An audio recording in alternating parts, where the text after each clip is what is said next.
Bismillahirrahmanirrahim. Assalamualaikum warahmatullahi wabarakatuh. Wilujeng enjing, wilujeng patepang deui murangkalih sadayana nu aya dina bumi, mugi-mugi dina dinten ieu aya dina kayan sehat sarta tetap semangat diajar. Baiklah anak-anak, untuk pertemuan bahasa Sunda kali ini kita masih di bab 2, yaitu peristiwa dalam kehidupan. Pada pertemuan sebelumnya kita sudah belajar mengenai menggunakan tanda baca. Nah, pada pertemuan hari ini kita akan melanjutkan materi yaitu nyusun pokok pikiran dina paragraf.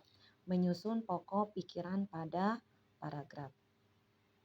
Ya, kalian bisa lihat bukunya di halaman 26.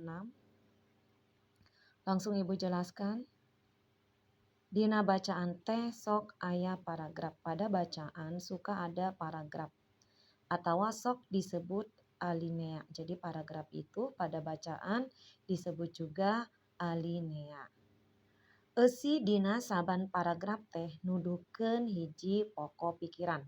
Jadi isi pada setiap paragraf menunjukkan satu pokok pikiran atau pikiran utama.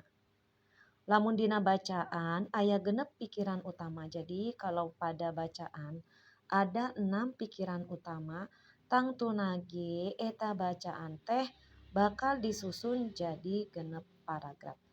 Jadi tentunya ya pada bacaan itu akan disusun menjadi 6 paragraf.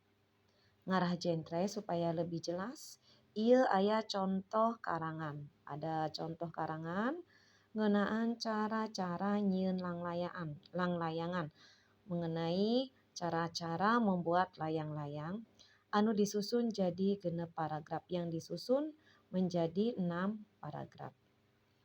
Nih, bacaannya judulnya yaitu nyieun langlayangan, membuat layang-layang. Untuk paragraf pertama, nyieun langlayangan teh teu hese. Membuat layang-layang itu tidak susah. Bahan anu kudu disayagikeun nyaeta awi, kertas, lem, atawa pangrapet, bola jeung ontan. Jadi bahan yang harus disayagikeun dipersiapkan yaitu bambu, kertas, lem, atau pangrapet. Lem itu pangrapet ya. Bola itu benang jeung ontan dan cat. Ari pakakas anu digunakeunana, sedangkan alat yang digunakannya nyaeta bedog, yaitu bedog. Bedog itu artinya golok. Peso raut, pisau raut, gunting, jeung koas atawa pamulas. Gunting, kuas, atau pamulas. Untuk paragraf kedua, awi meunang neuteukan kira-kira ukuran 1,5 meter di belahan atawa di pasian heula ku bedog. Jadi bambu yang sudah dapat ditekan dipotong kira-kira ukurannya sekitar 1,5 meter itu dibelah ya, dibelah atau dipasian dengan memakai bedog. Ari gede nama kira-kira cukup sagede curug. Jadi besarnya bambu yang sudah dipotong-potong itu besarnya kira-kira sebesar curug. Geus kitu diraut. Setelah itu diraut ku peso memakai pisau. Tah awi meunang ngaraut teh. Nah, bambu yang sudah diraut keur bahan raraga atawa rarancangna. Jadi bambu yang sudah diraut itu untuk bahan kerangkanya. Untuk paragraf ketiga, awi meunang ngarautan teh terus dibentuk jadi langlayangan di talian ku bola. Ya, bambu yang sudah diraut kemudian dibentuk menjadi layang-layang. Diikat dengan benang, saban tungtung raraga teh make bola dikantengkeun. Jadi setiap ujung kerangka layang-layang ya diikat memakai bola, memakai benang. Pikeun napelna untuk menempelkannya ke retas di bagian sisi.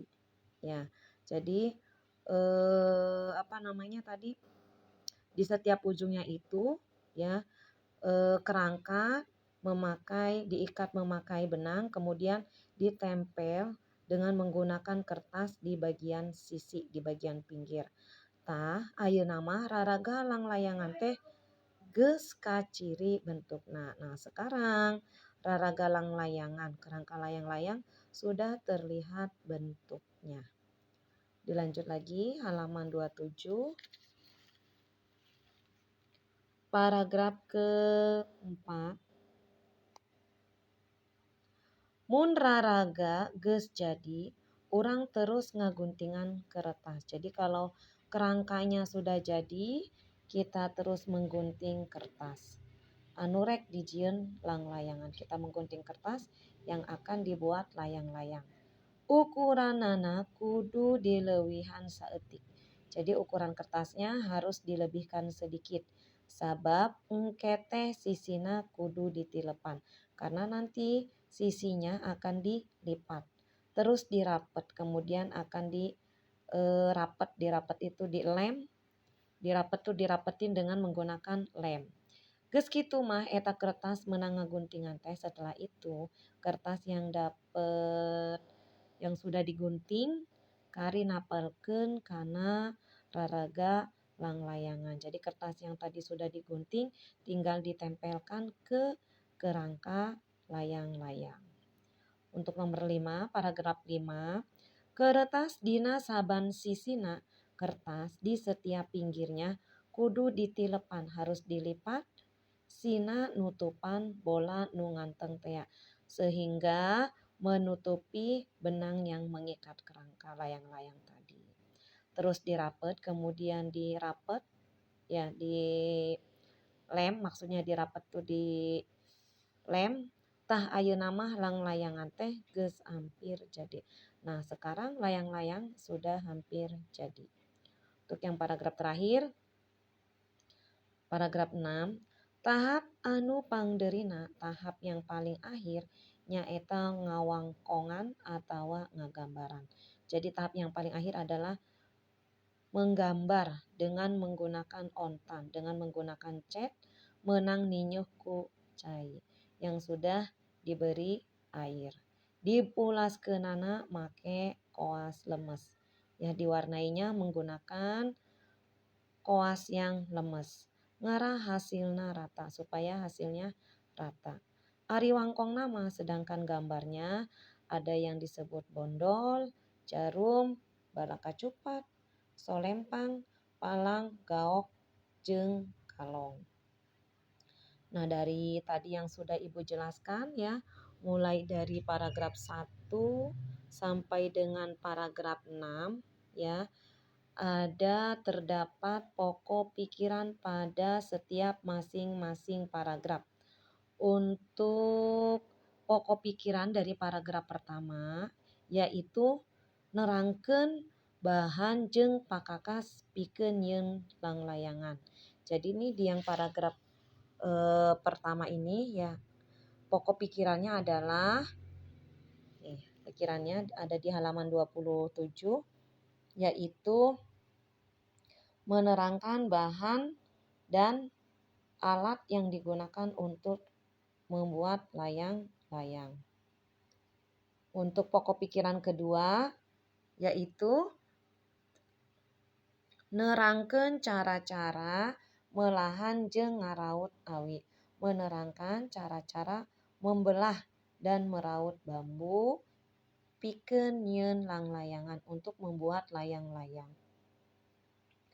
Untuk paragraf yang ketiga, pokok pikirannya adalah menerangkan cara-cara membentuk kerangka layang-layang. Untuk paragraf keempat, menerangkan cara-cara napelkeun kertas, ya, menempelkan kertas pada raraga, pada kerangka layang-layang. Nomor 5, paragraf kelima, ya, pokok pikirannya adalah nerangkeun cara-cara ngarapet kertas kana raraga. Menerangkan bagaimana cara-cara ngarapet kertas ke kerangka.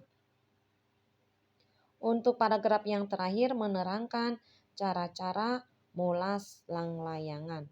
Menerangkan cara-cara mewarnai layang-layang. Baiklah anak-anak, untuk pertemuan hari ini kalian hanya belajar menyusun pokok pikiran Dina paragraf. Untuk tugasnya, kalian tulis kembali paragraf nyieun lang layangan dari paragraf 1 sampai 6.